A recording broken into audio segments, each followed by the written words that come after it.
Hello, our friends, Evolutionary Energy Arts family. Back yet again. So, America's creepy Mr. Rogers is now the biggest owner of private farmland in the U.S. Yeah, BG himself. Can you imagine that? What a surprise. He looks happy. Yeah, he looks very happy. Fourth richest person in the world, by the way, and a self-described nerd who is known for his early programming skills rather than his love of the outdoors, has quietly been snatching up 242,000 acres of prime farmland across the U.S. Wow, it just doesn't really surprise me too much, though. No. You know, the one thing is like power corrupts and absolute power corrupts absolutely, and we are certainly witnessing that in this country right now. After years of reports that he was purchasing agricultural land in places like Florida and Washington, the land report reveals that Gates, who has a net worth of nearly $121 billion, according to Forbes, has built up a massive farmland portfolio spanning 18 states. His largest holdings are in Louisiana, 69,071 acres. Now, Cindy and I both found that a little interesting because if he is really in the know and knows what's going to come as far as the effects of, let's just call it climate change to make them happy, earth changes, or, tech, enhancements. Yes. All the above. If he knows what's coming, and if he's looked at like the Navy's map, if he's looked at the Casey map, if he's looked at the map by so many others, as well, Louisiana is mostly getting waterlogged according to those maps. A large portion. I wonder if it's all basically on the eastern side of Louisiana. Well, any way you look at it, you got the Mississippi getting bigger. It just doesn't seem to make sense. No. Now, if that stuff is true, maybe he knows something else, Well, usually when something doesn't make sense, generally it's very simply not true. So I don't know what we got going on here. More confusion? Or misdirection or covering. I don't know. It maybe, sometimes you get tax write-offs for things. I don't know. Yeah. Arkansas is second, 47,927 acres. And, in our opinion, center west is good in Arkansas because the Mississippi is going to just get bigger and bigger. However, the best farmland is closer to the Mississippi in Arkansas at the same time. So there's your catch-22. It's hedging your bets. What do you think is going to happen? That's the bottom line. Do you think those maps are going to be made real in the next 5, 10, 20 years? If you think it's going to take longer than that, then maybe you take advantage of farming where you can in the most fertile areas. Nebraska, 20,588 acres, and additionally he has stake in 25,750 acres of transitional land in the west side of Phoenix, which is being developed into a new suburb. So, according to the land report's research, the land is held directly and through third-party entities by Cascade Investments, which is Gates' personal investment vehicle. Cascade's other investments include food safety company Ecolab, used car retailer Vroom, and Canada National Railway. While it might be surprising that a tech billionaire would also be the biggest farmland owner in the country, not surprising to us, this is not Gates' only foray into agriculture. In 2008, the Bill and Melinda Gates Foundation announced $306 million in grants to promote high-yield, sustainable agriculture among smallholder farms in sub-Saharan Africa and South Asia. The foundation has further invested in development and proliferation of super crops resistant to climate change and higher yield dairy cows. Super cows. Last year, the organization announced Gates Ag One, a nonprofit to advance those efforts. So we talked about sub-Saharan Africa and everything going on with the fine dining ware country, as well as the U.S. and others, and they're trying to grab that farmland.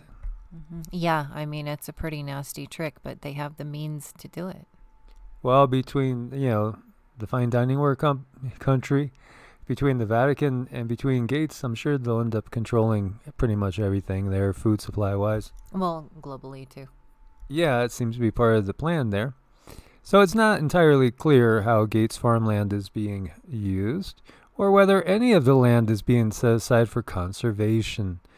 Cascade did not return Forbes' request for comment. However, there is some indication the land could be used in a way that aligns with the foundation's values. Cottonwood Ag Management, a subsidiary of Cascade, is a member of Leading Harvest, a nonprofit that promotes sustainable agriculture standards that prioritize protections of crops, soil, and water resources. And Cynthia's thought was, well, is he going to just hold on to it and then hand it off to that fine dining ware country? Well, yeah, sure. I mean, he could just sort of not really sell it, but rent it to them. Yeah, lend it, or maybe he's buying it on behalf of. Could be. And the landlords are going to come knocking. Wouldn't be surprised. Everything we know about the mysterious dark helicopters that have been circling Los Angeles, and I did get a small video clip about a minute. We saw 3 of them passing through Arizona. So interesting.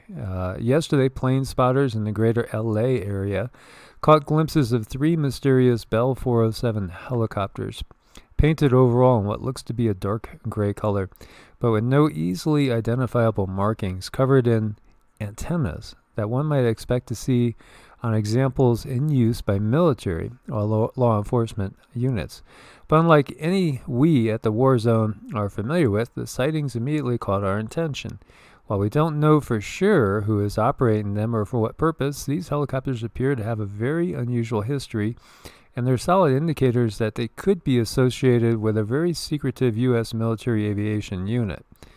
Chris Shaw of Shaw's Aviation Photography was among the first to spot the trio as they arrived at Bob Hope Airport, also known as Hollywood Burbank Airport, or K-Bur, which is situated just north of Los Angeles. On the 12th of January, later in that day, plane spotter Scott Lowe caught a glimpse of 2 of the helicopters leaving that airport, and they took photos. From what we see, these helicopters have an egg beater or O-wing type UHF satellite communications SATCOM antenna on their tail booms. This installation is similar, if not identical, to the one that the U.S. Army used on its now retired OH-58D Kiowa Warrior armed scout helicopters. And I was just saying today, isn't it like crazy? Why do they name all the helicopters after different Native American tribes? I'm not sure, but it is catchy. Yeah, Comanche, Cherokee, Kiowa. Yeah, it's beautiful. There's I'm sure a method to the madness as well. So the article goes on also to talk about how some of these models of helicopters are painted in this type of form and then sold to other countries abroad. And it gets into some Middle Eastern countries that they were starting to question and wonder whether they actually own these helicopters. There's a lot more going on than meets the eye, guys. There's a lot going on. And we know that 9/11, 01 was a date that just changed the path of this country and history forever. It really did. It was a really sad day, and I hope we never see nothing like it again.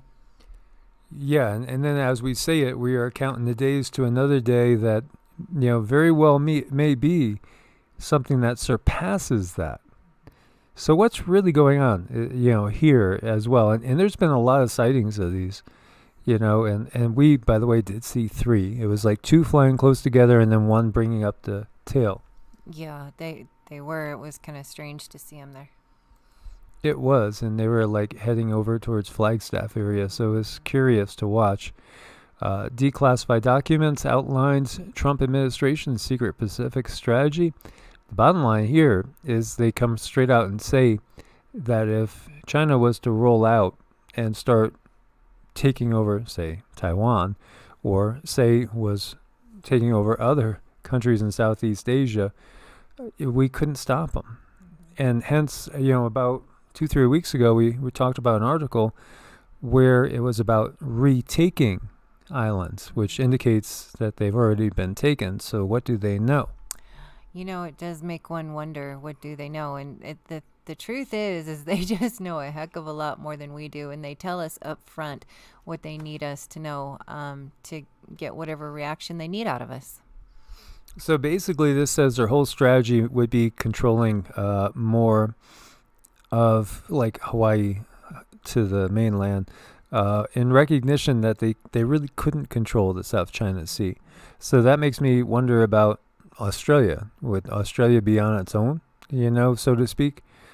Because Australia is prime, and that speech back in '05 that we talked about, they named that Australia, along with Canada and the United States, as potential farmland feeding the masses. You remember everything that was associated, with World War II and Germany and the leader of Germany and, Lebensraum, living space for the Vulcan, the people, A lot of parallels there.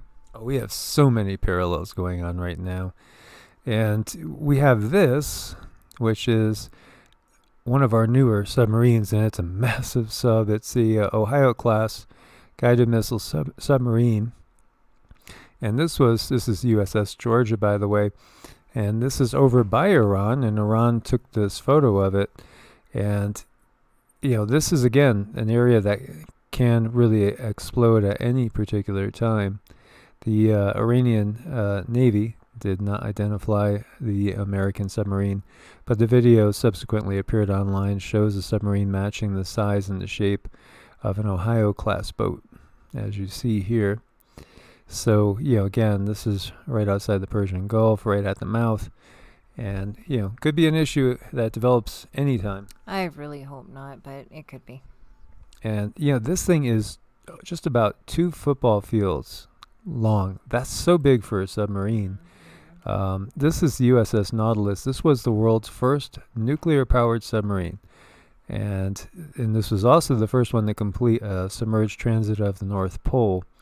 And this one is about half the size of that one that we have out there now. And this was so far advanced compared to what they had in World War I, which were just like tin cans submerged. And, the reason like all this is in my mind is simply because my grandfather was on board this ship. So, he actually helped to build the Nautilus. And he was a career Navy person, and he joined the Navy, I think, at 16, lied about his age. And he was in it until he was in his 50s. So he was in it his entire life. And worked out of Groton at the naval base there as well. And he spent his entire career on subs as well. He was definitely somebody that could handle going under the water in tin cans, because the World War I ones are tiny. I've been in one, and they're so claustrophobic. I would not be able to stand that. Yeah, I don't think I could ever. Never. So, guys, thank you so much for being part of the family. Make sure you are subscribed, have the bell clicked. Thank you for your support on Ko-Fi and Patreon. Anyone needs to get us and set up a time for a session or a Vedic chart, just reach us at EEARTS at ProtonMail or evolutionaryenergyarts at gmail.com. As always, stay prepared out there. God bless and namaste. Namaste.